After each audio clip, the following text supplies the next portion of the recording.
Did you build new bus parks? Was there a new road that was opened through Busia to I don't know where that more buses were parked? What is the explanation for that? For the reverse growth in revenue?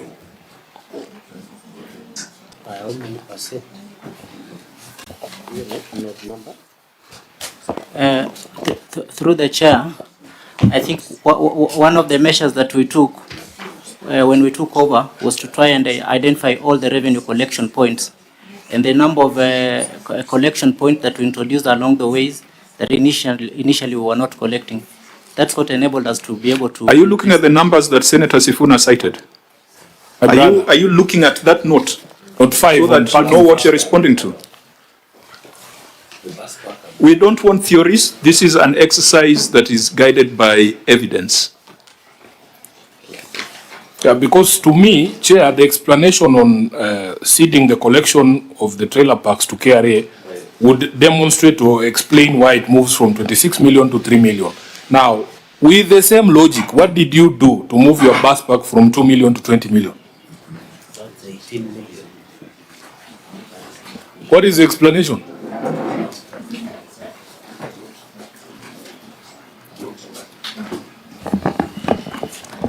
Thank you, Chair. When we came in, you can see general overall the revenue from 22-23 to 23-24 improved.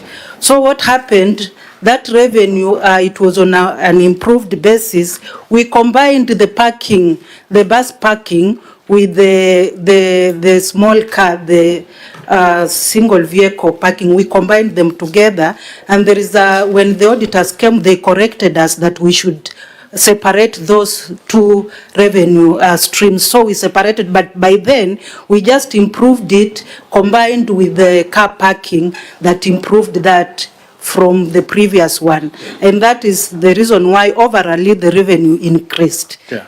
Senator Wambua, I've totally lost me. Chair. Yeah. No, that one will deal with that. That one will come. Senator Wambua. Chair, I don't know about Senator Sifuna, but I feel that question has been responded to because the question was very direct. An improvement from 2 million to 20 million. Now, the reference you are making is even a very erroneous reference because you are saying overall there was an improvement year to year. But when you look at the improvement they're talking about, is less than 2 million. One is 355 for 2022-23, and the other one is 357. I mean, the very marginal improvement. The question that Senator Sifuna is asking is this jump from 2 million to 20 million. Why is it so difficult to respond to that? Governor, before we get back to Senator Cherargei, because there's an attempt to, there are many statements made on parking fees, statements made on hospital fees, none made on fiscal planning fees, because fiscal planning fees, nothing has been offered so far. Yeah. And the question is, assuming, Governor, assuming Madam Wanyama was to move to Kisumu or another county and she was not in the room, who else would be able to explain these numbers? The chief officer and the Why are they not making an attempt? Because it now sounds personalized. It's not personalized. I think maybe just being part of the team, and you can see she's the one who signed this document. She may be having a better institutional memory. Yeah, maybe some of them. We are coming to that. Yes. We are coming to that. Any attempt to explain fiscal planning drop?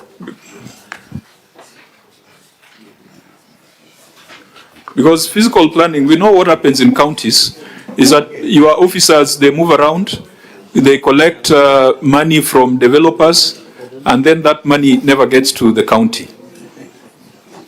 You know, theft is theft, but there's usually a feeling that when you steal from your constituents, it's a bigger theft than when you're stealing from Nairobi. Lakini yote ni wizi. Chair, I think something is very interesting. Senator Gata? Because it seems that we are actually seeing the same document at the same time. the way we are seeing documents is the same way that the entire team is seeing the same documents. I don't know whether they are prepared for the team, for the committee. For example, nobody seems to have any answer to any of the questions that have been posed around. So Governor, because I said we are in your county, it's not that I fear you lock us in here, but even though you have that reputation, but but I think that's off the record. I think Senator Sifuna is give a us witness. explanations. Chair, Senator Sifuna is a witness to such. So No, that's on a very light note. I think let's come back. Chair, I can confirm that the last time I was in Busia, we had a very good time in Funyula there. There was a big bash and we all left. Thank you. So I don't know what Gerard Gay is talking about. Now, tell us, Governor, what is happening in physical planning and development? This is a clear revenue stream. This one you can't tell us about KRA, about what. This one's people building, plan approvals, small things that your officers go around checking. If you are building without an approval, they shut you down. How can it drop? Someone is stealing from the people of Busia.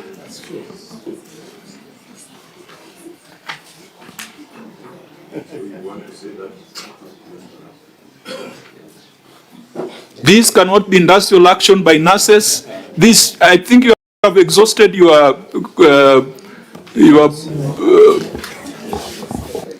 list of excuses. Thank you, Chair, before he Senator Wambua? Before he goes.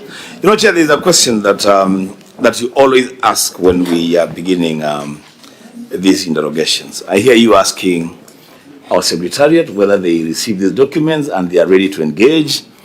I hear you asking the auditors whether they are ready to engage.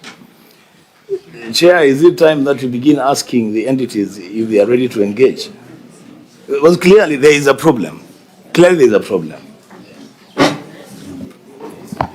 Honorable Chair, on the issue of physical planning. Please, for Hansard purposes, name and designation. Evangelina Vincent, Chief Officer Lands, Survey and Housing. Proceed. The issue of physical planning is not a constant factor in collection. It depends on other factors in the economy, as availability of disposable income of the communities around. So when people have easily available disposable income, many of them will. That is a lecture in economics. Can you address yourself to that drop of 2.4 million? Our collection as in the Department of Physical Planning, we collect from those ones who have come to approve their plans. So that year, the number of those ones coming for approvals had reduced. And so explains. So they come, you don't go out to enforce. We also go to enforce officers. But when you don't find them in the field constructing, there's nobody who can come and comply. So what was so unique with that year? What was happening in Busia in that year that people are not constructing? We are feeling like their disposable income was lower. But that would reflect generally across the board, because on-source revenue is a reflection of economic activity within an entity. That is a story. That is not an explanation. I think let's come back, because time, we must take a decision. My colleagues are asking whether the county is prepared, but I think there was adequate notice. We must proceed with this exercise, as painful as it is. Senator Cherargei has raised a very important question, which we must address. Who was your receiver of revenue during that period? Because this is a report of the receiver of revenue. Chair is CC Finance, and maybe she can explain herself. Does it need I don't think it needs an explanation. Yes. What explanation would be required if this is a report of the receiver of revenue? CC, what do you want to explain? What I want to explain, Chair, with your permission, is that when you look at that section 157, and if someone can read for us, it indicates that the CC Finance will designate persons, more than one person. And in that financial year, I designated more than 10 receivers of revenue. Are you talking about receivers or collectors? No, on the issue he has mentioned on how I... What are you responding to? Why I signed that document, receive of revenue document, instead of receive of revenue. Was there a receiver of revenue away from you? Many of them, as the section indicates. What does that section say of the PFM Act? Does it talk of receivers of revenue or a receiver of revenue? And if you allow me Looking to at the report of the receiver of revenue for Busia County Executive. Not the Collectors can be many, Yes. but the receiver is one. Yes, and we are indicating the receiver of revenue, chairman, because from the statement, if you read it, indicates that CEC Financial in writing designate persons, and therefore that report refers to received revenue from different receivers of revenue, and me being in charge of them, I signed on behalf of So who are the them. receivers, even if we are to go with that argument, who are the receivers of revenue that you designated? The chief officers in different departments. Were they receivers or collectors? They were receivers and they are allowed to appoint the collectors of revenue. Now, that is your interpretation. Legal? It can be read. Well, you are not going to direct us. Legal, please read for us Chair, the section. And Chair, I think I thought this county governor is better in English than where I come from. I thought there is a difference between may or shall. I thought shall is obligatory. So I think at some point your CC might have to take an oath, because the law is very clear, and that is why I asked specifically. So there is the aspect of collectors of revenue and receiver of revenue. Maybe, Chair, with your indulgence, maybe Malcolm, our legal counsel, can read through, I think, section 157. Clerk? Yes, Chair. Section 157 states that the County Executive Committee member for Finance shall in writing designate persons to be responsible for collecting, receiving and accounting for such county If you government. can repeat, the governor was consulting through the chair. Can you read again? I think the county attorney in future look for time to advise the governor, not in our meeting. Thank you, Chair. Yes.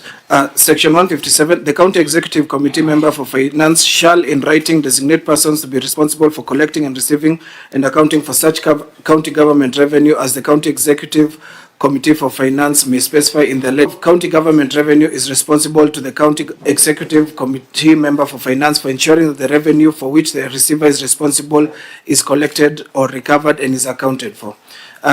Through the chair, section 158 it states that a receiver of subsection 1, a receiver of revenue for a county government may authorize any public officer employed by that county government or any of its entities to be a collector of revenue for the purpose of collecting revenue for that county government and remitting it to the receiver.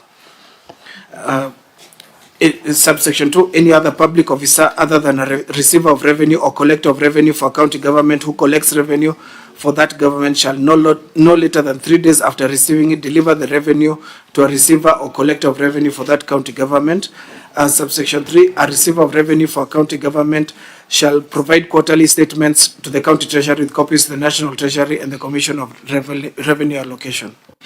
Now, there is also the regulations that are read alongside that. Collection of revenue, responsibility for revenue management, the responsibility of receivers of revenue. Now, because of time, Governor, you are consuming wrong advice. This is the 47th county that we are dealing with. Your CEC cannot purport to sign the receiver of revenue statement. You have to refer to 10, 20 people to explain 1 page of a report. And that is why other counties have one receiver of revenue designated in writing by the CEC Finance. When the CEC Finance takes on the role of being the receiver of revenue, that is an indication that there's a criminal enterprise being run in that county, being coordinated and being led by the CEC Finance. And that is why they want to be the policy maker, they want to be the executor, they want to be the oversight, they want to be everything. They do not trust anybody else to come and see how revenue collection is being done. And Governor, and I'm not saying it is happening in Busia, we have seen it in other counties. That only happens to cover up theft. Can I explain Chair, something, Chair? allow us here to ventilate on Can that I issue. clarify? Okay, maybe you can get the submissions from the members first. And Yeah, then let's ventilate on that issue, Chair. I want to understand from, no, not the governor, because the governor clearly just being misled. That's exactly what's happening, just being misled. I want to understand from the CC. Once the law designates a responsibility to you, and that responsibility is specific, you are told, appoint. What residue function do you have after the appointment? You've been told to appoint a receiver of revenue. What role in receiving revenue is left in your office?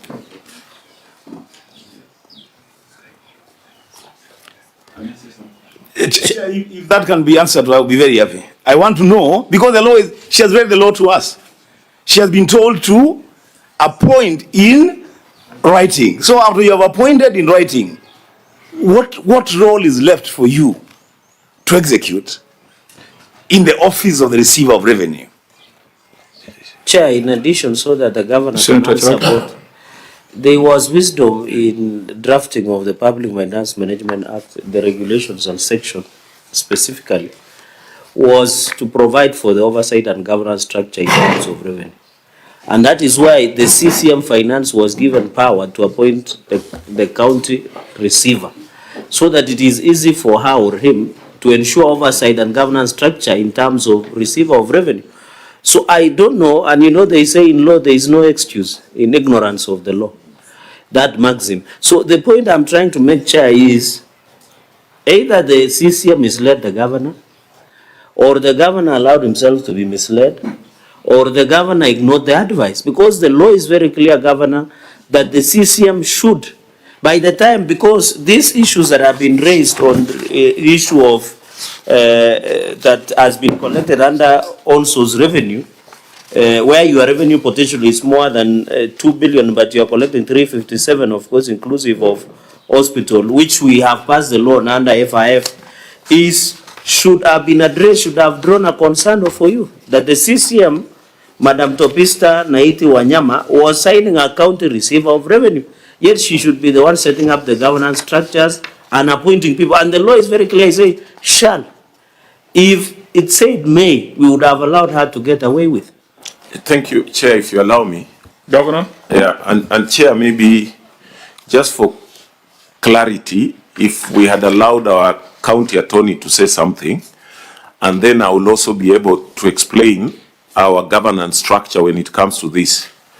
Because what we currently have, as you have been reading, we have CEC Finance, but then we have got chief officers in various departments who are basically also designated as accounting officers.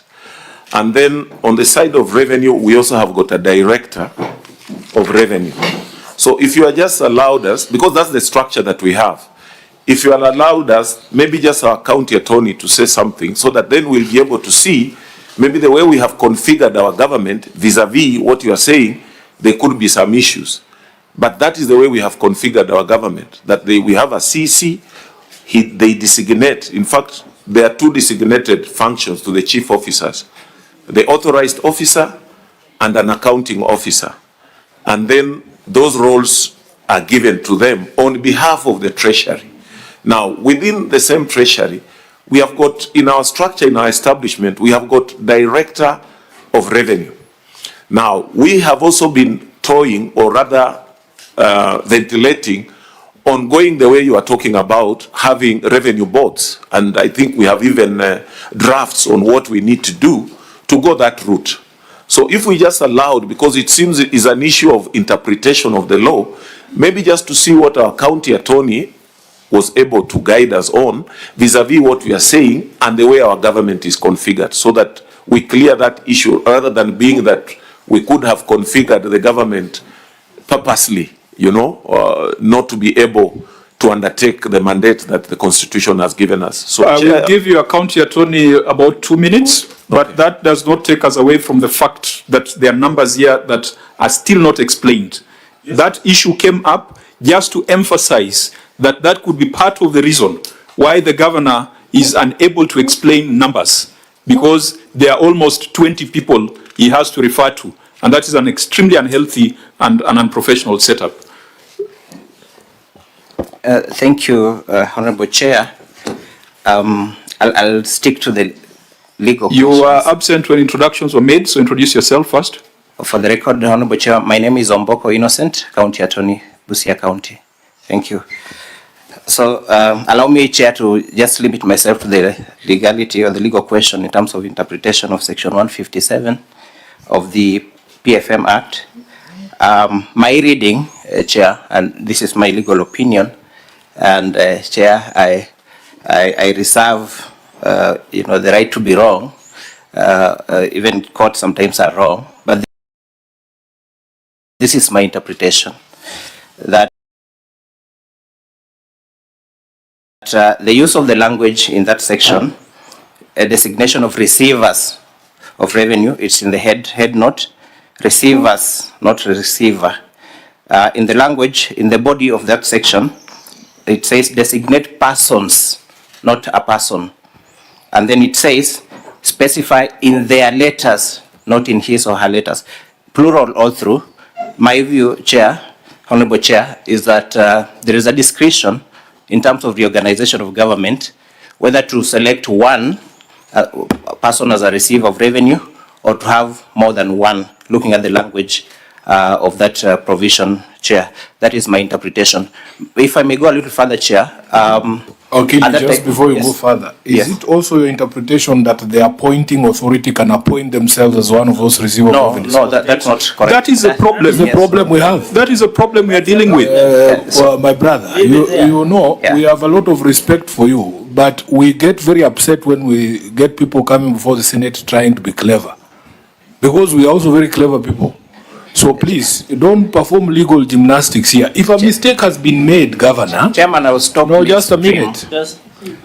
You see, the chairman has even tried to guide and said these problems occur everywhere. And the purpose of these meetings is not just to castigate or paint somebody in bad light. It is also to guide each other and say, this is what the law says, you have erred here, you can correct this by doing this. There is a reason why there has to be a designated receiver of revenue, because there are legal consequences and responsibility that is attached to the office.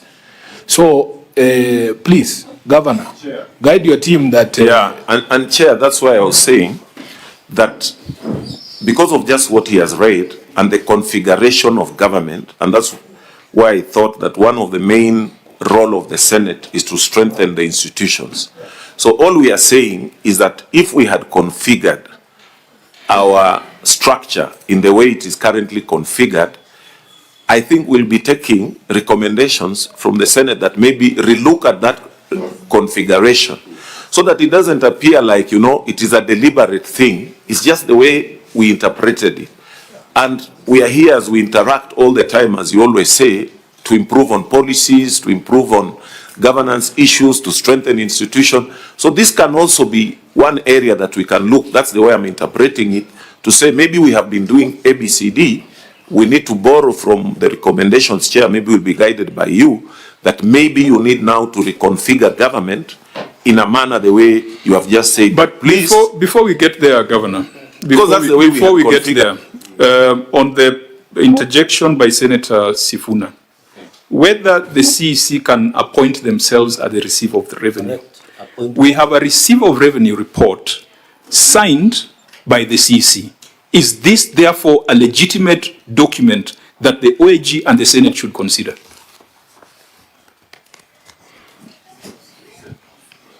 Maybe, Chair, if you allowed our county attorney just to finish how we reached there, then we can be guided. No, I think it's tied to the question. He has agreed that the CEC cannot appoint themselves. This is a report of the receiver of revenue. Is this therefore a legitimate report that we should be considering? Chair, and in addition, we have agreed under the law that an appointing authority cannot appoint themselves. That is why you cannot appoint yourself as a CCM finance. That is simple, so the Wakili does not need to go further. Yeah, so the stand guided by the committee. So you and the CEC should be ready for sentencing. Chair, really, I really would have wanted to benefit from, because she seemed to be very, very firm on the role that she is playing. I really would have wanted to benefit from our understanding of the law. And it's not even a legal issue here. I really would have wanted to understand from her, what role does she think is left for her after she has designated either a receiver or receivers of revenue? What role is left in the office of the CC Finance to execute the mandate of the office of receiver of revenue? That is an important question. You want us to give the... She was very, before you stopped her, she was really emphatic about this. Because we are talking of legal, and he said we will stand guided. I think his argument has reached the logical conclusion. Correct. Because what we were trying to establish was whether the CEC can donate to herself the power of a receiver of revenue when she's the one appointing. Because if that is the line of argument, it means that even the governor can one day sign the report of the receiver of revenue, because it's the one who appoints the CEC, and it's the CEC who designates the receivers of revenue, and therefore the governor can take charge of procurement, can take charge of collection of revenue, can take charge of everything. If that is your interpretation, we would be happy, because we'll hang you for all the sins of your officer. Chair, maybe you just allow my county attorney to say something, then we can progress on that. Yeah. Chair, Okay. Yeah, in less than a minute, Chair, Honorable Chair. Thank you. I just wanted to proceed further, Chair, and say that that was the organizational structure of government at that time. Subsequently, His Excellency, the Governor, made some adjustments in terms of reorganization of government and appointed a chief officer specifically responsible for revenue, seated on my right. And therefore, we will be probably amenable to the suggestion that then we could now have maybe the chief officer, who is now there for revenue, specifically designated as a receiver of revenue. But remember, the designation is not done by the governor, it's done by the CEC Finance. Yes, yes. So, I agreed with Honorable Senator that the CC has no residual powers once he is designated. no. The one that you are telling us the good news, you are telling us it's even worse news. It's a further violation of the law. No, Chair. Why do you guys want to personalize revenue collection? Chair. What is it? Let me what is the problem? No, let me give clarity. You see, previously, other than the CEC, the chief officer was the chief officer in charge of all those functions. Receiver of revenue, what do you call it? Accounting services, you know, all economic planning, budget. So what I did, because of maybe the constraint of numbers of chief officers that we had, even the one who spoke, that is Timothy, you remember him introducing himself as a chief officer of trade and all that, but acting chief officer for revenue. So he's a chief officer for revenue. Now, the issue about receiver of revenue, as you have said, is what we need a clarity. And as I said, we are amiable to whatever suggestions or recommendations so that we are in compliance where maybe we may have interpreted this wrongly. Because we only have a director of revenue and we have now chief officer revenue, which was previously one position held by one chief officer. But later I split them up, just looking at the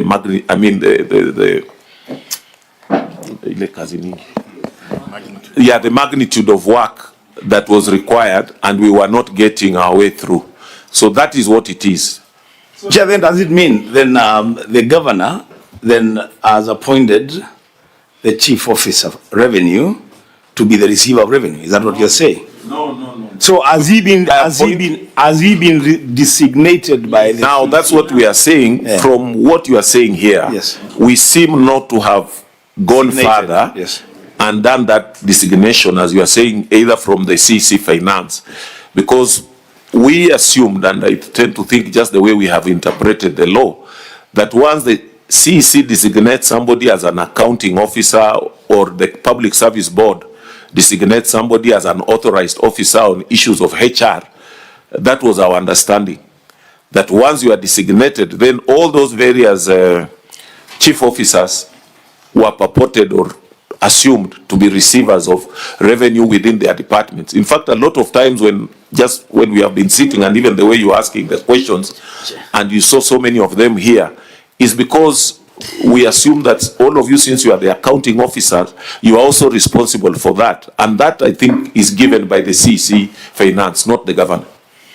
Honorable members, the question is, do you have a feeling? Do you do you feel like the money collected from the citizens of Busia is properly reported and accounted for? That is a question we must answer. And that's why we are querying your governance arrangements, the qualifications of those who are signing the papers, and even the individual drops by line. Governor, I get the feeling that even you don't feel like it's properly reported. That's why, Chair, we said the whole idea about Senate here is to try and improve where we feel that maybe on this one you need to strengthen, your governance area. You need to reconfigure your government structure so that it can contribute towards what you are just saying. Because I've told you the way how we are currently configured. And it's the role of the Senate also, I believe, to try and help us where we think... Governor, we can only advise, we cannot direct you on how to do your job. At the end of the day, you have collected money from the residents of Busia. Yes. If you collect money here, unfortunately, so that we go to expenditure. Senator Chirake? Yes, maybe I can say, Governor, who is the CCM Finance? Maybe just one quick question, as I make an observation. As the current CCM of Finance designated county receiver at the moment. And then secondly, Chair, I agree that, so this year under review, Governor, the fact that you collected 357 million during that year against 2.2 billion, that is CRA for revenue potential. If you look at all these notes and that they had been signed off by county receiver and then CCM Finance, it casts doubt on, Chair, on the presentability and this report as a whole, especially on this financial reporting, and the fact that the receiver of revenue is CPO Mbwaga Barnabas here.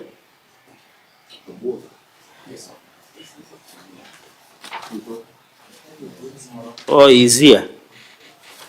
Are you in good standing with ISPAC? So you found it right that your boss was signing the financial statements?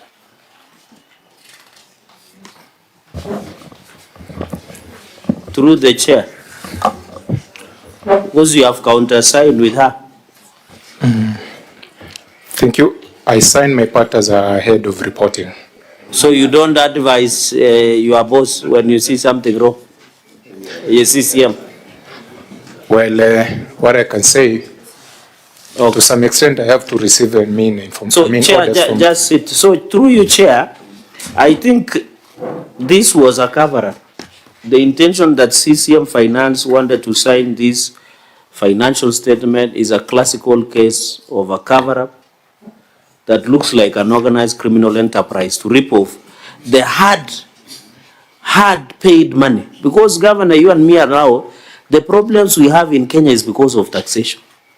Imagine the people of Kenya and Busia cannot trace where their money is, yet they are hardly paying those taxes. Because of just accountability mechanisms and governance of your CCM Finance. In fact, I doubt why you still have her as part of your team. Yet he has screwed you in this process. Yeah. I'll beg for your protection, Chair, on this one. Something? Senator Seki? Yeah, thank you, Senator Chair. I just want to say, with a lot of experience in issues of devolution and counties, I've worked as a county secretary for many years, over 10 years.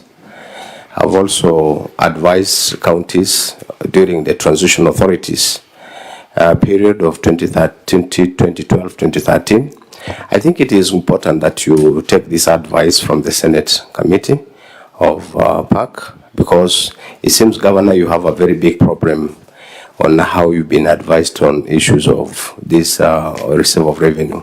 Receive of revenue is a structure on its own.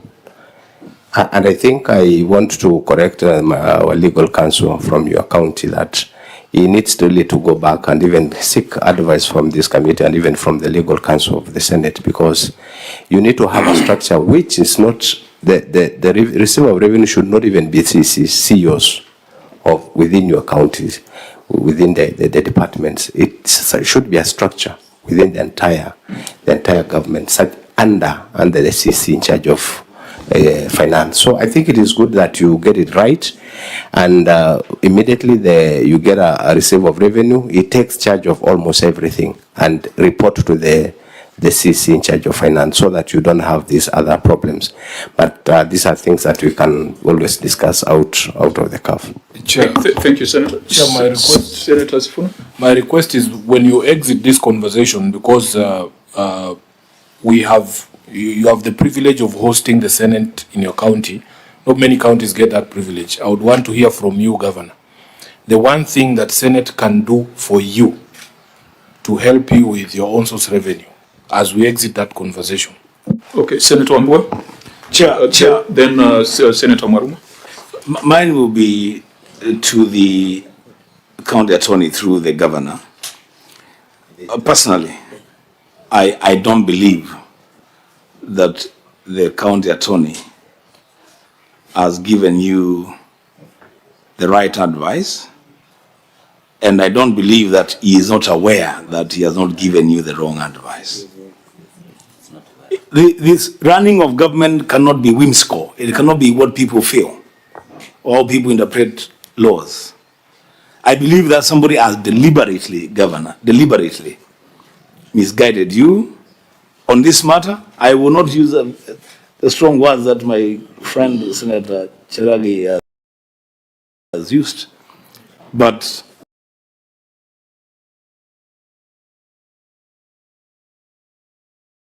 there is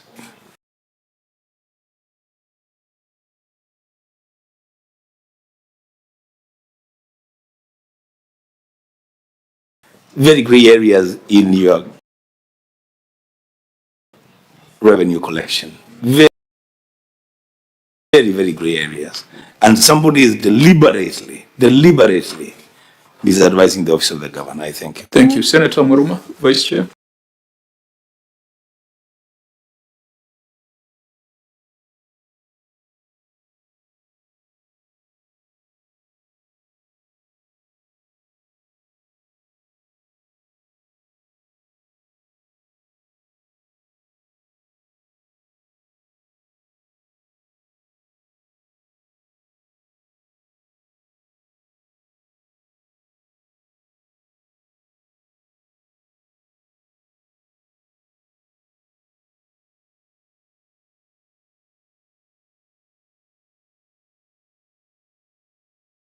Yeah, thank you, Chair.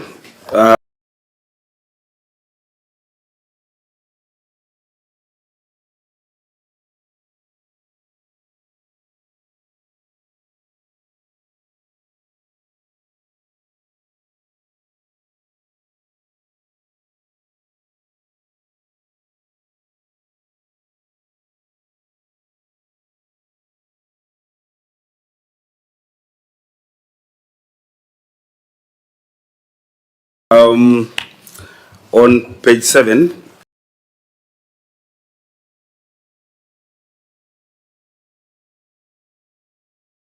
we need to make progress. I'll allow you to respond to the issues raised, very brief comments, and then perhaps what Senator Sifuna has requested, so that we move to the executive report. Chair, maybe if I start with the last one, I think in this one, the main reason between the 80 and what was collected, I think must have been silo.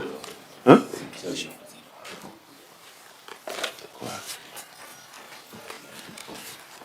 Yeah.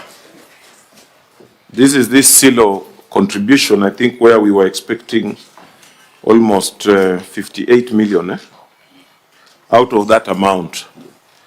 And then the rest, the chair, I just agree with you that we need to see how best to improve. I think that was one of the main reasons for that big difference. But maybe I'll you noticed there was a drop. Yes, yes, I've said, I've taken note of that, just the way you mentioned it. Explained by the other theories that you had advanced earlier? No, the other ones that we had on physical planning and all those are issues that I need to really delve deep into. Okay, proceed. Okay. So, Chair, maybe I'll just start with what Senator Seki said and finish with what Senator Sifuna had said. For Seki, I think one of the biggest problems, and it's good that you worked with, you said you had some experience with transition authority. One of the biggest problems I faced here when I came in here, you know, we didn't even have a staff establishment. We have been using those temporary arrangements of transition authority. And I'm just saying maybe it's one of the reasons we even got this issue we have just had about receiver of revenue. Got it wrong because it was not even in our staff establishment. But there was also no staff establishment. It's just now that we are having staff establishment. So I agree with you that there are a lot of areas that need to be improved.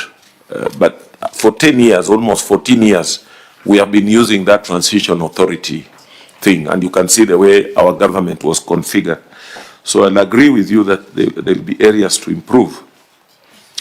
On what Senator Wambua, you said, I think I can leave it the way it is. It was a form of advisory on what needs to be done.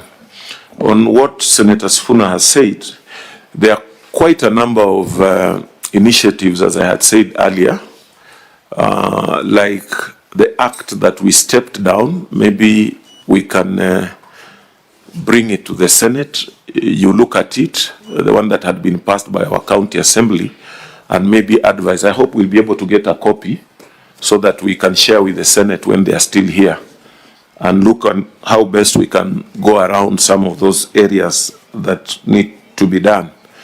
And to me, because of revenue collection has to come from, you know, the acts we generate through the county assembly and then how the executive is able to execute them. I would rather that I compile whatever we have and why maybe we have been ineffective in implementing. And before you leave, we should be able to have a session and share. And the quick one is just what I said, the one that we were asked to step down, because we didn't withdraw it. It is still active, but we were just told, you know, it seems to be contravening some international treaties. Please step it down until we do further consultation. So part of the consultation we can do is when the Senate is here. Thank you. Yeah, I think maybe as an advice is, and perhaps you need to direct your team, is that you as a governor, you are the one who is elected. You are the one who talks to the people. Yes. And it must be clear to the market woman that when she pays 20 shillings for market access fee, that money finds itself in the accounts of the county and comes back to improve the market. This conversation you have had here, some people might interpret it to mean that that money does not reach where it's supposed to reach. And I think that you have a responsibility to ensure there is that transparency and accountability for every shilling that is collected. We are loud at talking about corruption at the national government, but people feel corruption at the county government more than the one in Nairobi.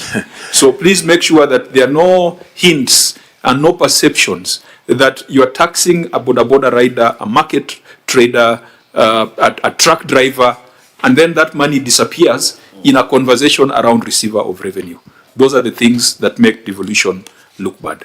Yeah. So, but Chair, you'll also see, just like you had said earlier, in subsequent years, we are improving bit by bit, and I tend to think as we continue to have these conversations, we are going to be improving, but because there is always an improvement on what we have been doing. Governor, your officers owe you some technical explanation, because the Auditor General has told us they are already on the ground. Your own source revenue is at about 500 million now. Why? Because of two things: hospital fees and the new basis of accounting. it is not true growth. So if they are telling you that you have collected 500 million and you should be happy, put them, and you know, you're a man who has been in all levels of government. The only thing you haven't been is president. You must ask that question. Do not go proclaiming you have collected 500 million before you have interrogated. Some people will steal from the public and then tell you that you have grown because we have gone to accrual basis of accounting. So please, before you pronounce it, interrogate it. Members, can we proceed to the report on the executive?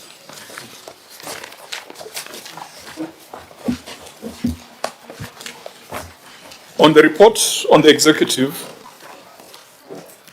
the opinion of the Auditor General was, OAG, what was your opinion? Qualified Chair.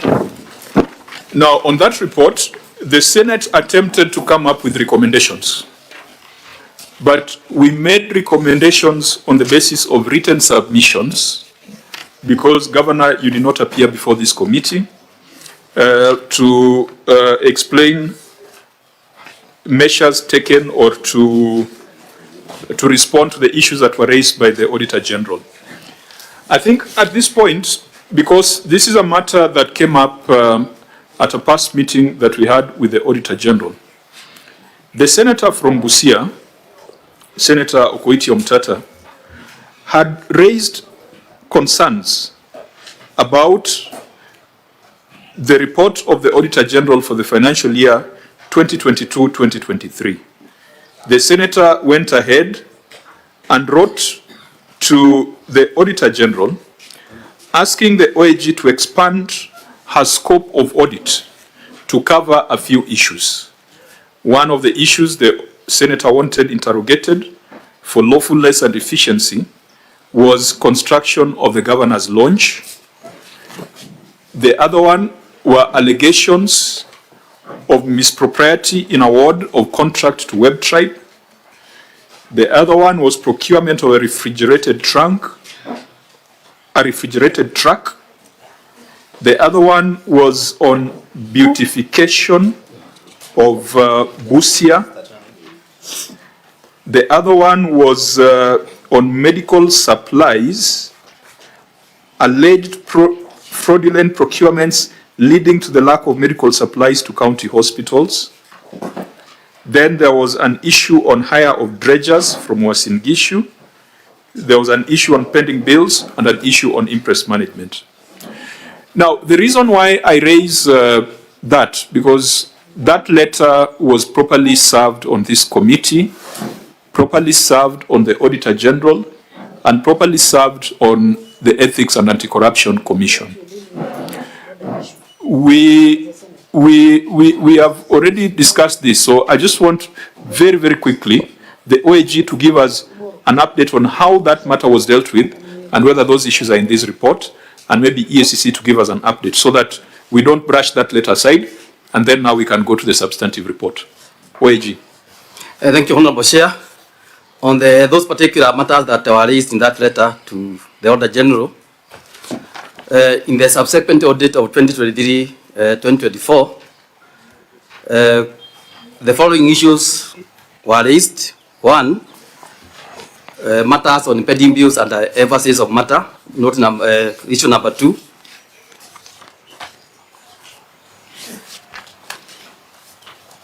Then, Chair, on the report on lawfulness and effectiveness in use of public resources,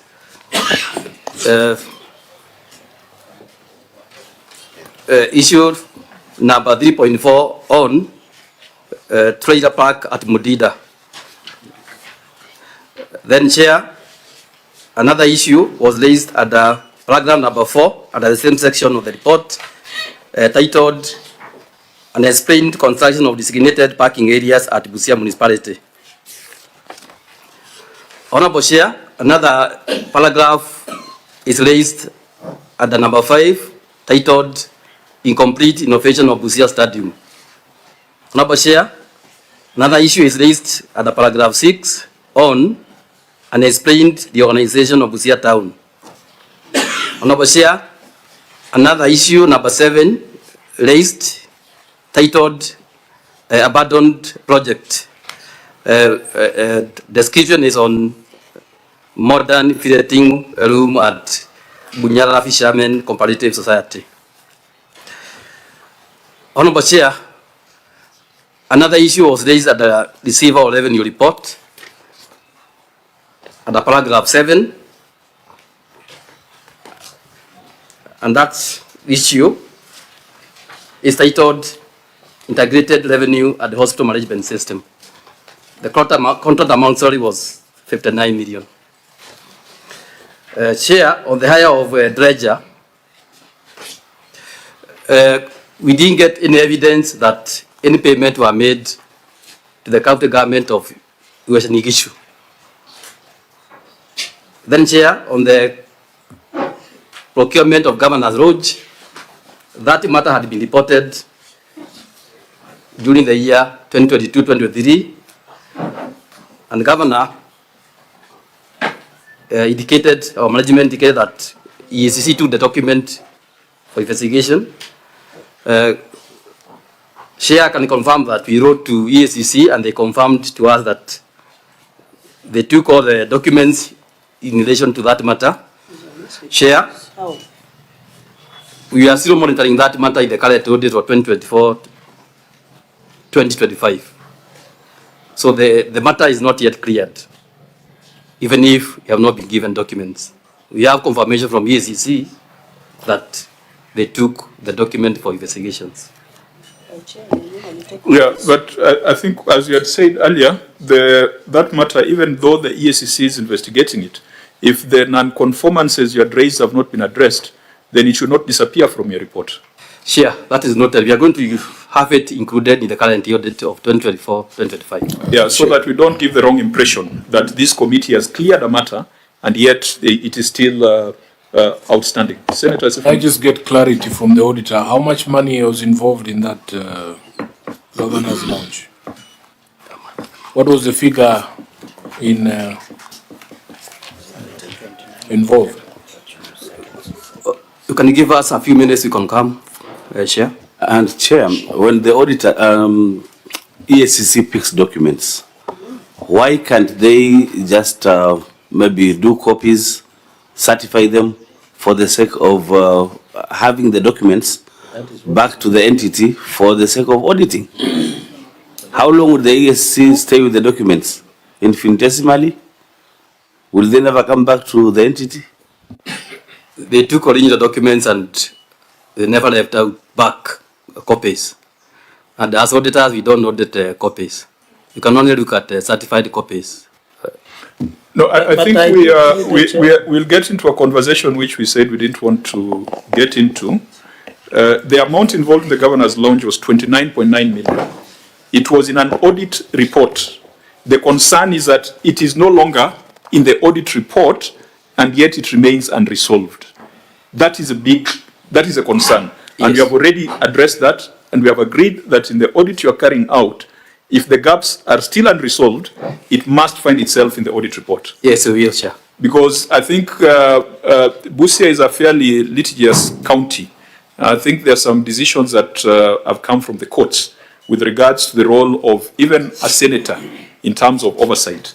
So if it does not find itself here, the senator will find it very difficult to raise it.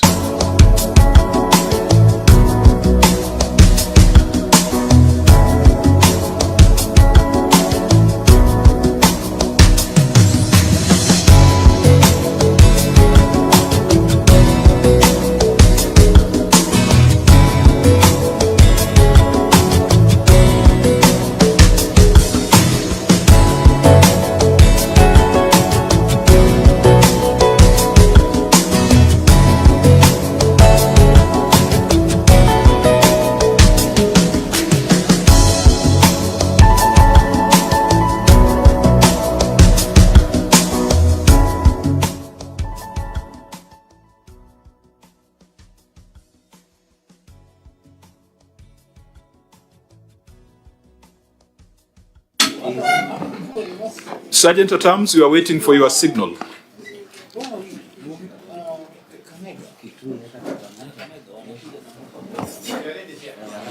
Thank you. Let's call the meeting to order. Honorable members, once again, welcome to this meeting of the Senate Public Accounts Committee sitting in Busia County. We had started our meeting earlier with a brief from the Office of the Auditor General, the EACC, the Control of Budget, the National Treasury, and the Parliamentary Budget Office. We are now ready to go to the next agenda, which is consideration of the report of the Auditor General and implementation status for the financial year 2023-2024 for the executive and for the receiver of revenue. But there are certain procedures that we had deferred, which we shall now dispense with. We will start our meeting at this point with a word of prayer. And I want to ask the Senator, let me see who looks like God could listen to them. Senator Wambua. Senator Wambua to lead us in a word of prayer.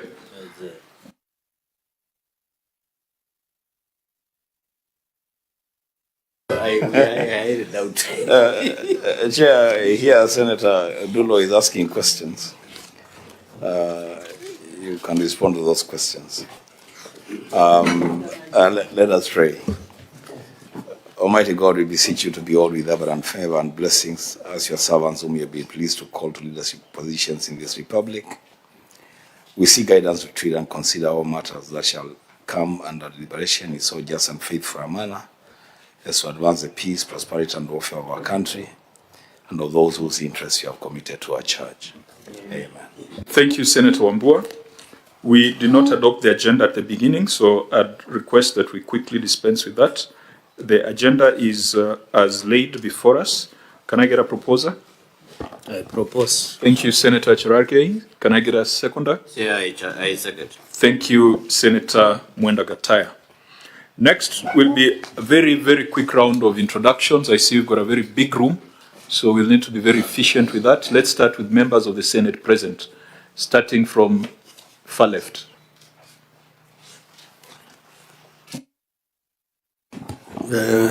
Thank you very much and good morning, everyone. I am Godfrey Osotsi, the Senator of Busia County, and I'm also the chairperson of CPIC committee. My committee is not sitting, but I've come here as a friend of the committee, given that CPAC is a sister committee to CPIC, and I'm also benchmarking. You're benchmarking on how to be a governor? Or on how to be a senator? Maybe. Okay, you're welcome, Senator. Thank you. Thank you, Chair, members, and Governor. My name is Enoch Wambua, Senator Kitui County, the Deputy Minority Leader in the Senate, and I'm a member of this committee. I thank you. Thank you, Chair. My Governor and your team, my name is Senator Mwenda Gataya, Mofire, Parakanidi County, and a member of this committee on CPAC. Thank you, Chair. Cherargei Kiprotich is my name, the Senator of Republic of Kenya, for representing the great people of Nandi County and a member of this committee. Fatuma Dulo, Senator Isiolo, and a member of this committee. Thank you, Chair. My name is Lenko Kanarseki, Senator Kajiado, friend of the committee. Good morning, Chair, Governor. My name is Edwin Sifuna, Senator Nairobi, a member of this committee. Good morning, Governor and delegation. My name is Jones Maruma. I'm the Senator representing Taita Taveta, Vice Chair to this committee. Welcome. Thank you, Honorable Senators. My name is Moses Kajwang. I chair the committee. I'm the Senator from Homa Bay. Clerks. Thank you, Chair members. My name is Kibet Kevin, Committee Clerk. With your permission, kindly allow the members of the Secretary to introduce themselves, starting with our Deputy Director. Thank you. Amy Chepkwany, Deputy Director, Governance and Accountability Committees, and an officer of the committee. Good morning, Chair members. My name is Malcolm Gogi, Legal Counsel. Morning, Chair. My name is Salat, Fiscal Analyst. Good morning. My name is Eric Ososi, Research Officer. Good morning. My name is Shirley Msimbi, Hansard Officer. Good morning. My name is Sipiken, the Worth Fiscal Analyst. Good morning, Chair. John Chege, Sergeant at Arms. That's all from us, Chair. Thank you. You're welcome. OAG. Good morning, Chair. I'm Patrick Muriuki, the liaison officer.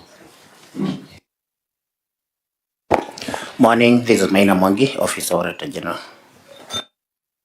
Good morning, Honorable Chair. My name is Tagi Tonga, Office Auditor General, Kakamega Regional Office. Thank you. Karibuni, Control of Budget. Morning, Chair. My name is Gilbert Gachanja from Office of Control of Budget, liaison officer attached to this committee. You're welcome. ESCC.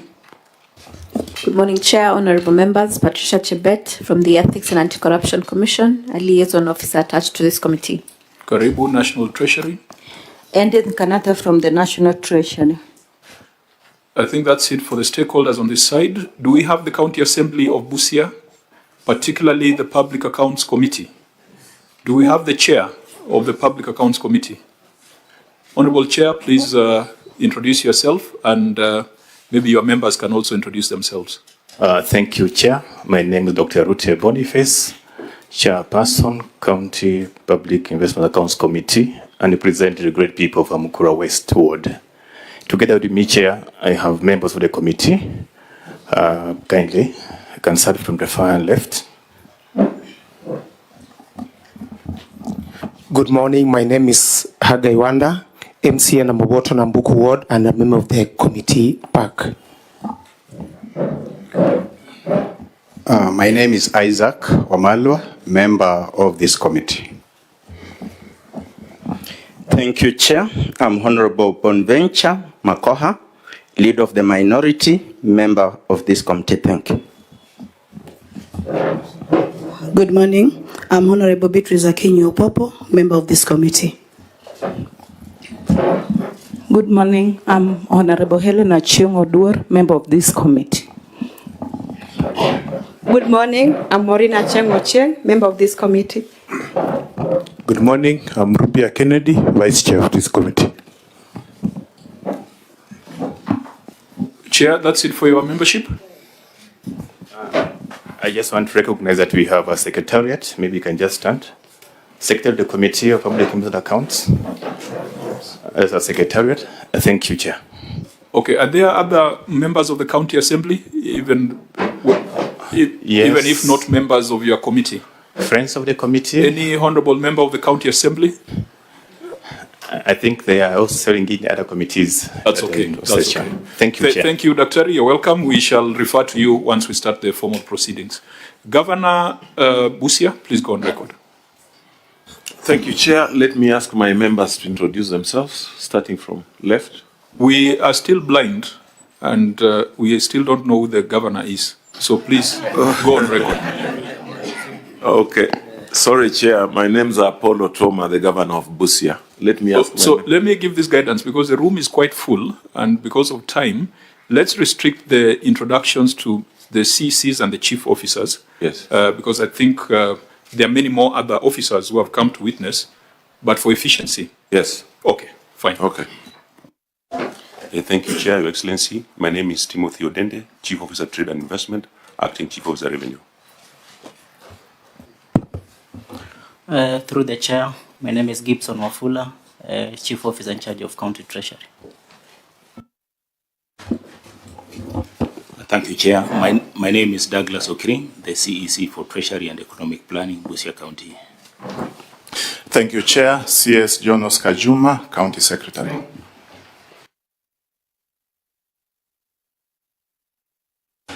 Good morning, Chair. My name is CPA Maximila Ayeko, Director Internal Audit.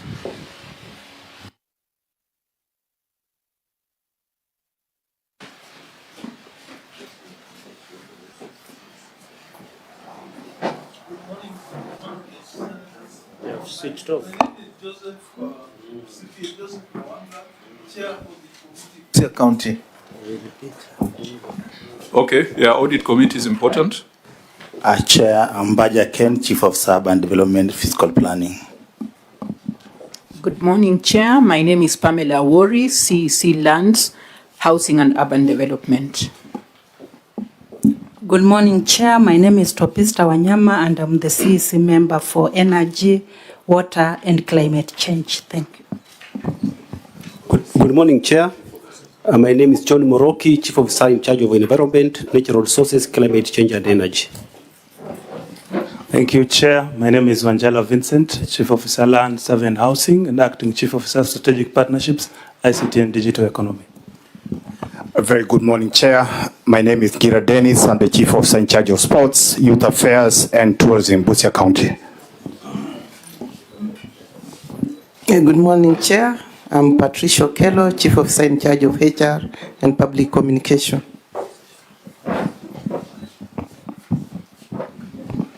Ahmed Efo, Chief Officer Roads and Public Works. Dr. Lusamba Wilberforce, Chief Officer Medical Services and UHC. Kelly Omboko, Chief Officer Water and Irrigation. CS Tufana Kide, Secretary and CEO to County Public Service Board.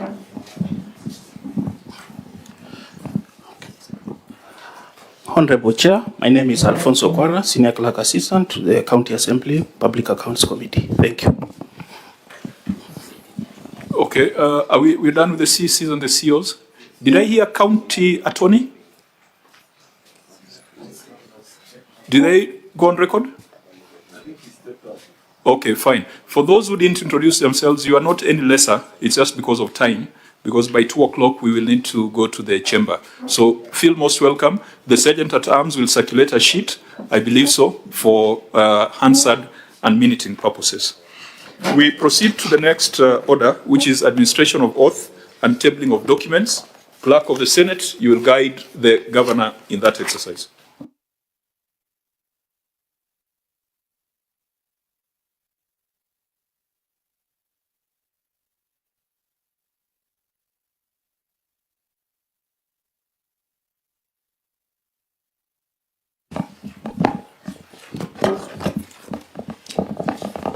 I, Paul Otuoma Nyongesa, do solemnly swear that the evidence that I shall give before this committee in respect to the matters before the committee shall be the truth, the whole truth, and nothing but the truth. So help me God. You will then proceed to lay your or table your documents.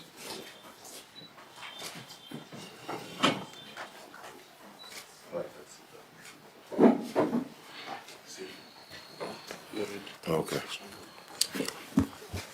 Thank you, Chair, once again. Mr. Chairman, sir, I hereby table the following documents before the committee: management response and accompanying annexures for the report of the County Public Accounts Committee on the report of the Auditor General on audited financial statements for the County Executive of Busia.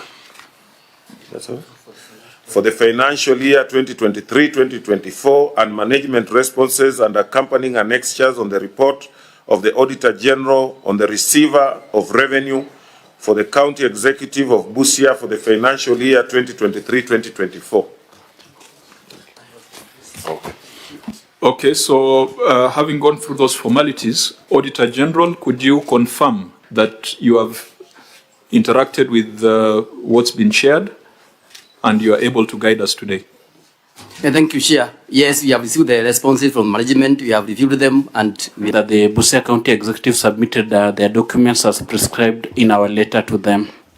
Okay, in that case, let me put on record the senator from Busia, Senator Andrew Okoiti-Omtata, is with another Senate committee, and he'll be joining us. So we expect that he'll be part of this conversation as we go along. Honorable members, we have just about 3 hours, and I wanted to recommend, as we had agreed earlier, that we start with the report of the receiver of revenue and ensure that we don't spend more than 1 hour on that before we go into the report of the executive. But before then, let me ask the County Assembly Public Accounts Committee. Dr. Ari, could you let us know whether these reports that we are dealing with today, you have considered them, presented a report to the House, and the House has adopted the report, and you can share with us the adopted version?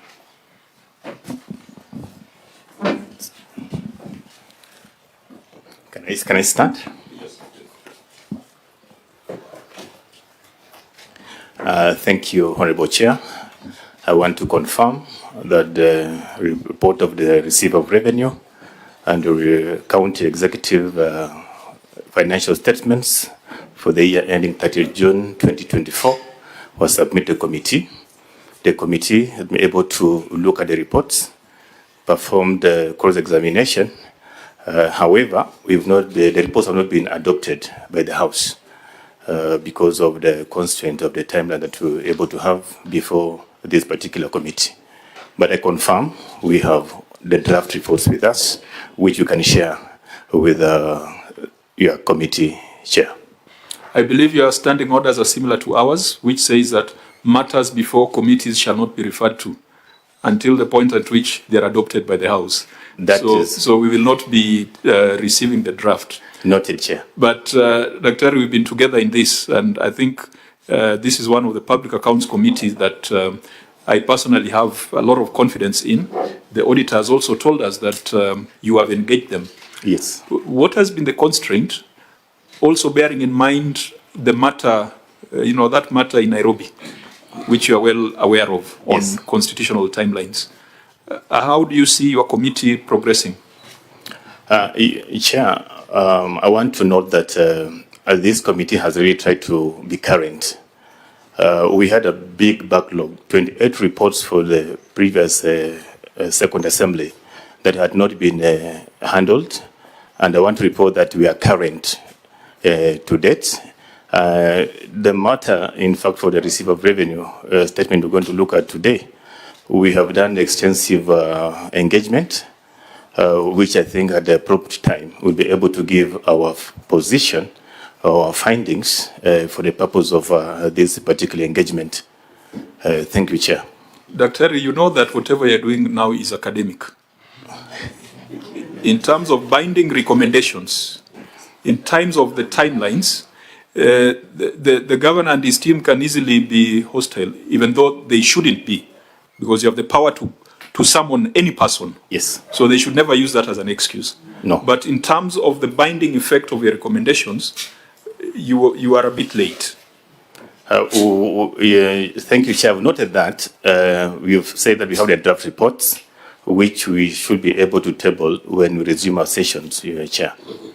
Okay, unless there's a member who wishes to advise the Public Accounts Committee, we can get Senator Sifuna, Senator Ambua, and Senator Sosi also as a chair, if there's something you want to share. Well, Chair, mine is just to register my sincere appreciation for that committee of the Public Accounts in Busia County. I think the people of Busia are second only to the people of Nairobi in picking quality members of the county assembly. Very well spoken, Daktari. Is that with the tongue in cheek? My tongue is in my cheek. I don't know what you mean. But it is impressive, Honorable Chair, and we would want to commend this particular committee in Busia. You sound like you know what you're doing with the little guidance, because even for us in the Senate, the decision by the courts threw us off, and we had to arrange for a special event for us to be able to table all those reports so that the governors do not run away from accountability. And Chair, I know that we have a session with the Speaker or the Assembly itself. We will also have a discussion about prioritizing those reports so that they don't fall outside of that binding nature of the recommendations. But other than that, I'm very impressed. Dr. Which constituency do you come from? Teso South.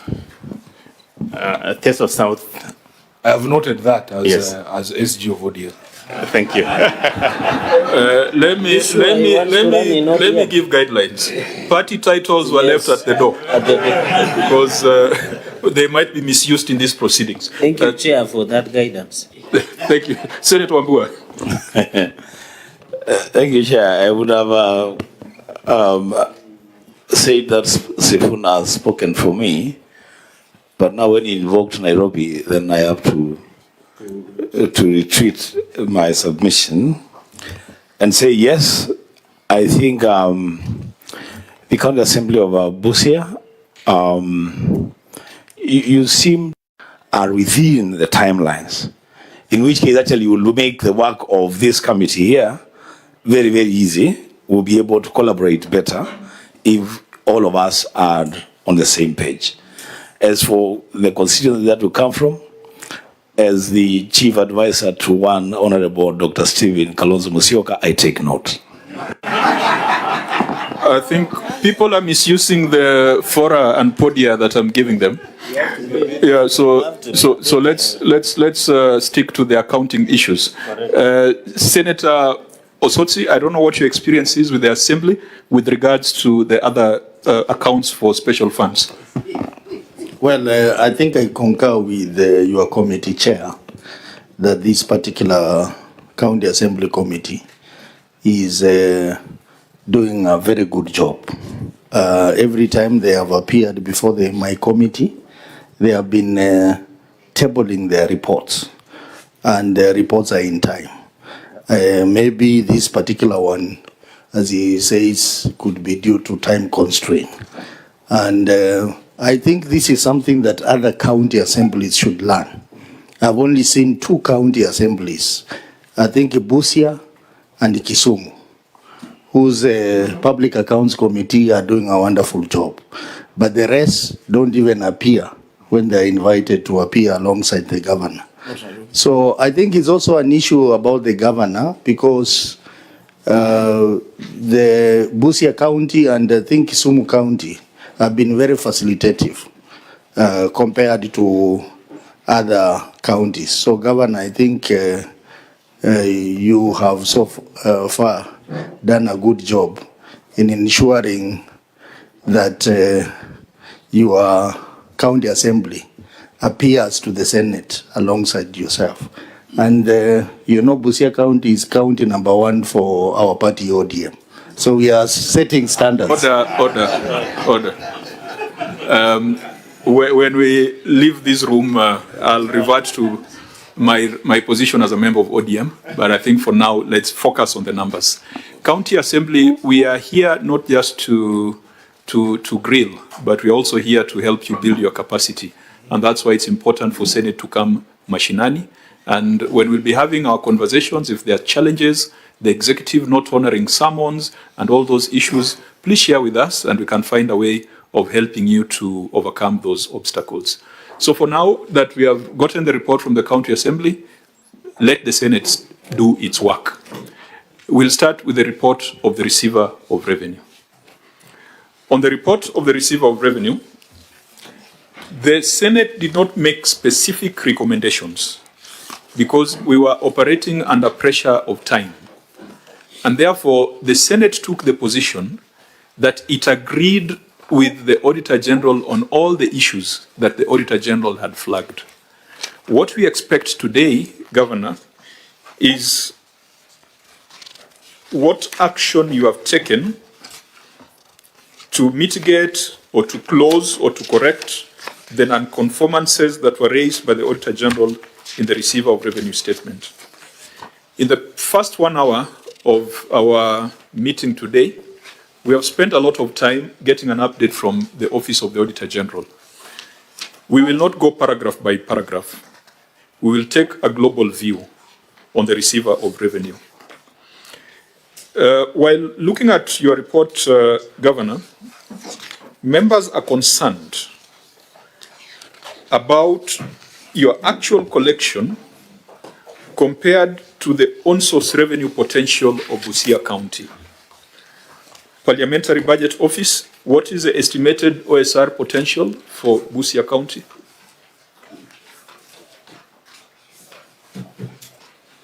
Chair, the estimated revenue potential for Busia County is 2.2 billion. Because of the position taken by the committee, this excludes the revenue collected by health facilities. That excludes health facilities? Yes, because of the position taken by the committee, yes, Chair. And yet, the governor's collection, inclusive of health facilities, is 357 million. What percentage is that of the county's potential? It should be minus health. Yeah, it's minus health. If we were to subtract health, which was 119 million,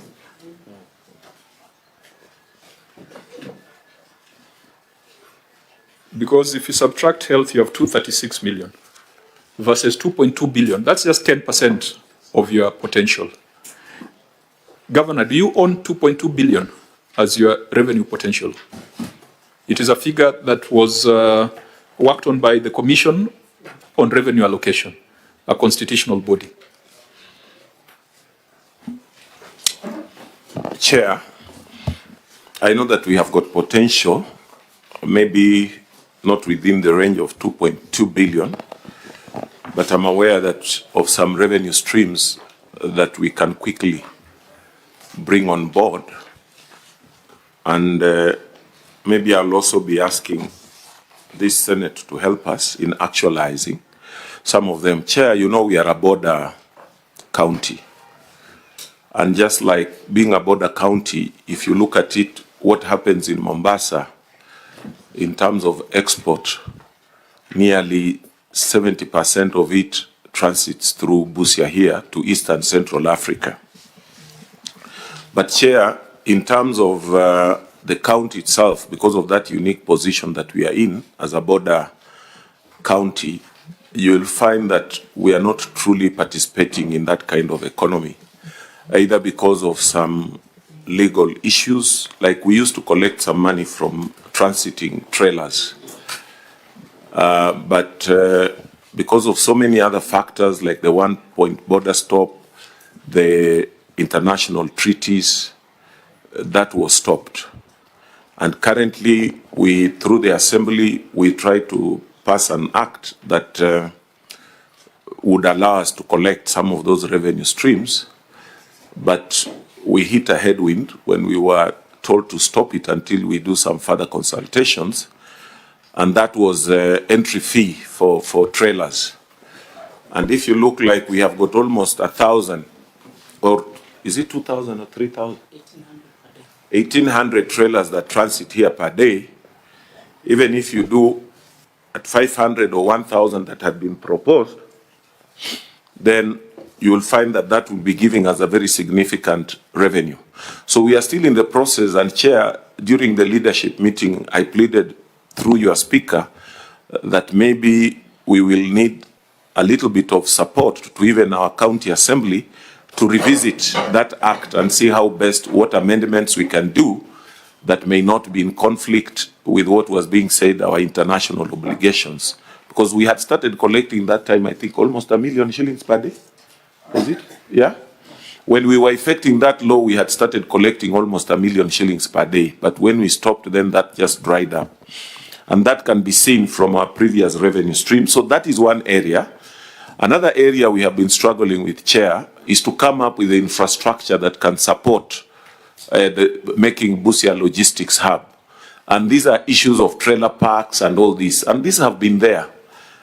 But either because of a lot of litigation issues that we have been having and land issues, we have been unable to actualize. Even the one where we have tried to go into public-private partnerships, you will find that we have got matters in court. So it even makes investors very shy. So that has not been done. And I'm sure if you'll have opportunity, you'll be visiting one in Mundika to see what the investor had put in, and then he had to go slow because of court issues. So we also needed to be very clear on some of those things. So those are direct revenue streams. Secondly, Chair, we were to collect quite a bit of cess, especially from the sugar sector, the sugarcane sector. But we're all aware of what has been happening in that sector, the challenges it has been facing. But now it is being revamped, and I think from our records, there's a bit of improvement, if I'm not mistaken, in that area of sugarcane cess sector. So because that's also another major potential area. Chair, another one is that we have come up with a program to try and alleviate poverty also in this area. If you look at our poverty index, it has been one of the highest, but compared to our potential, we should not be in that kind of category. Now, what we are doing is trying to mainstream a lot of our people into the cash economy, because that is the only time then they can be able, you know, to pay some form of taxes. And this we are doing through some programs that you'll be able to see, you know, revamping the cooperative societies, that were the engines of development. If you look at it, the cotton industry collapsed here. That was the main cash crop. We are looking at some of our edible oil crops like groundnuts, that can really not only just contribute to the country's economy, but in the process help us also raise some of those resources. And lastly, Chair, maybe if you allow me so that I don't lose my theme, is recently we were able to be incorporated in the signing of the larger Busia metropolis. That is between Busia, Kenya and Busia, Uganda. Because what we do this side, if the Ugandan side nothing is happening, then you will find there is no synergy. And even what is happening in Mombasa, if we're improving efficiencies in the ports of Mombasa and the exit point in terms of the infrastructure here in Busia is not okay, then we are not able to reap the full benefit. So I tend to believe the signing of that MOU on the larger Busia metropolis is going to open up the infrastructure and the potential of the service industry in this area. So in short, just share, maybe that's the kind of issue I can look at, because when we talk about this 2.2 billion, and as you said, if we leave out the health sector, then we are saying which ones should be the mainstream. The mainstream is just our potential as a border county. Thank you, Chair. So let's move from the global to the specific, guided by the receiver of revenue report. And Chair, just before you do that, I wanted to understand from the COB, when they set this target of 2.2 billion, do we say as a committee have visibility on the individual revenue streams that would then make up that 2.2? It would be a significant guide to the entity on where the potential actually is. Ibio? Are the parameters listed? Because from my experience, CRA does not do potential on the basis of additional novel taxes. It's on the basis of taxes that county governments are allowed by law to levy. Yeah, so Chair, for instance, the exercise... So it's beyond the what the governor is explaining. If the exercise that you are about to embark on, it would have been extremely useful if you had that line by line for CRA, then we look at... Yes. Yeah, I think I get your point. But let's bring the governor back to the specifics, because this exercise is guided by records. So, Governor, having said all that and all the initiatives you're taking, go to your statement of receipts and disbursements. How then do you explain that fiscal planning and development has dropped by 50%? Revenue from fiscal planning and development. Chair, maybe...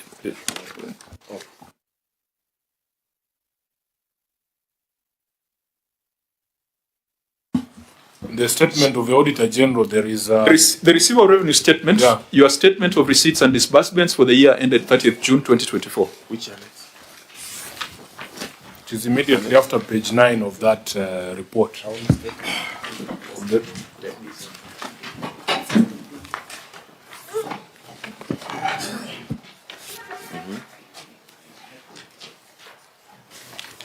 You have a statement there that shows your own source revenue streams, and if you go down to fiscal planning and development, that is 10, not 10. Yes. You collected 4.9 million prior year, and that year you collected 2.5 million. Where did 2.4 million go? Because if you are doing all those things you are saying, then there should be natural growth.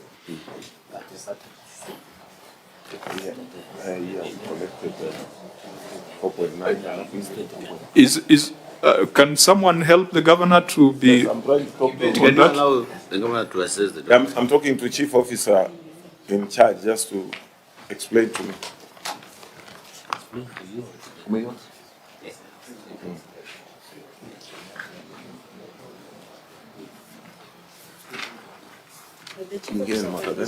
You see, Governor, that exercise you are conducting now, you should already have done it, because you should have visibility on the revenue performance every financial year. Yes. So if you are brought numbers that show a 50% decline, this is in the 2023-2024 financial year, you should have already asked for an explanation from your chief officer, you can't do that exercise now.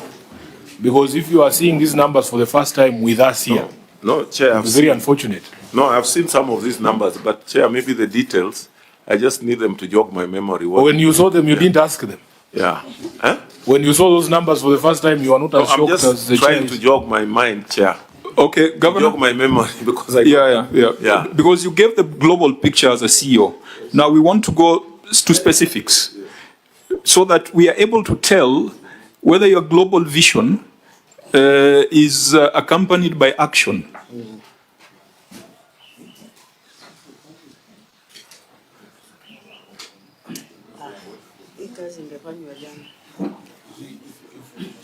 Chair. A little bit of time to check.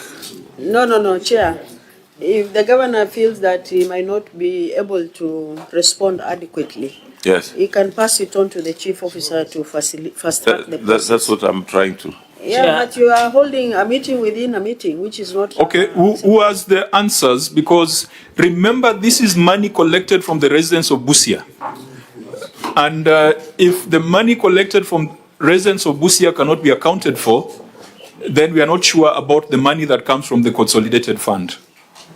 Chair, and the governor should be aware that he's on oath. So if the governor is not ready, he can also tell us so that we take a view. Because if he's holding a meeting within a meeting, or if he thinks that the answers are with the chief officer, and then chief officer should take the oath.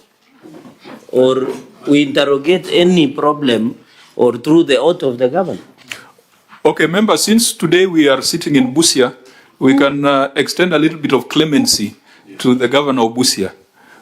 But that does not absolve you. You must explain to us why there is a drop. I'm going to do that once I get, maybe just give me a little bit of time.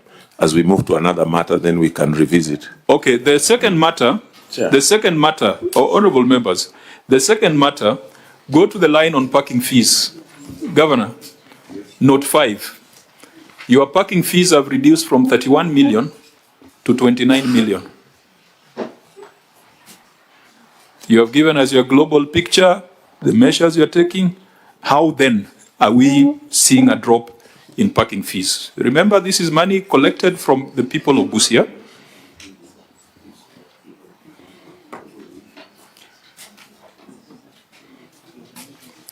Are we collecting and pocketing money? Because these are the symptoms. Chair. Senator Ombo. You know, Chair, you've said that we should extend a bit of our clemency to the governor, which is fine. We'll be guided by your direction. My only fear, Chair, is that from the kind of consultation that I'm seeing happening there is a likelihood that the governor is perhaps seeing these figures for the first time. Because the questions that they're asking themselves and the questions that we're asking, we are all asking the same questions. We're asking them what happened, and the governor is asking his people what happened. So, Chair, that clemency is fine, but please give us guidance on how to deal with it. Okay, clemency does not mean shielding the governor. He still has to answer. Governor, you have an answer to Chair, that let line? me ask my former CEC Finance to answer because she was there when this was happening.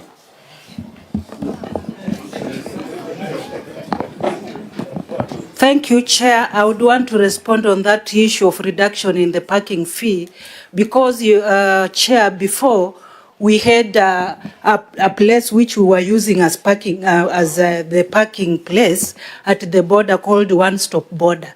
So before we were collecting fee of parking fees from there, but when the KRA took over that place, we could now not use it as the parking place, and therefore the people of trucks could not pay the parking fee because they were no longer using that place.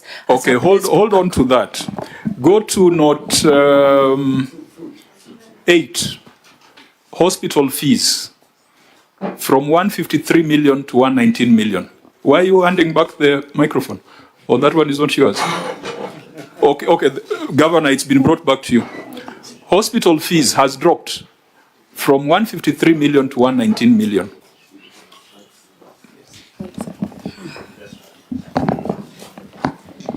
Chair, we have had a lot of industrial unrest in the county here. And this has really affected our service delivery in the health sector. And is one area that we have been trying to address. Some of them even historical issues of arrears, some of them issues of promotion, the normal challenges that we are having in the health sector. So that year we have had quite a bit of challenges in that area.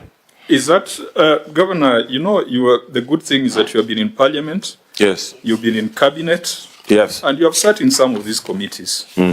If a question is put to you on a matter that involves figures, the explanation should also be quantitative, not qualitative. Okay. Because if that were to be the case, then you would then come and demonstrate to us